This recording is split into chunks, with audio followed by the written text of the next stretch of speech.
নবী করিম সাল্লাল্লাহু আলাইহি সাল্লামের একটি হাদিস আছে, স্বর্ণের অক্ষরে এটাকে লিখে রাখবার মতো।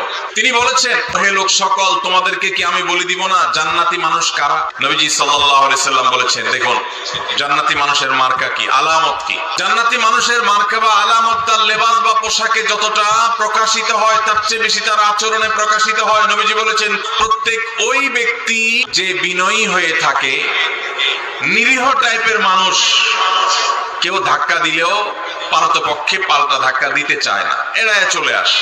কেউ তাকে চরম অপমান করছে, সে চাইলে প্রতিশোধ নিতে পারে, কিন্তু মাথাটাকে নিচু করে সে জায়গা থেকে সরে যায়।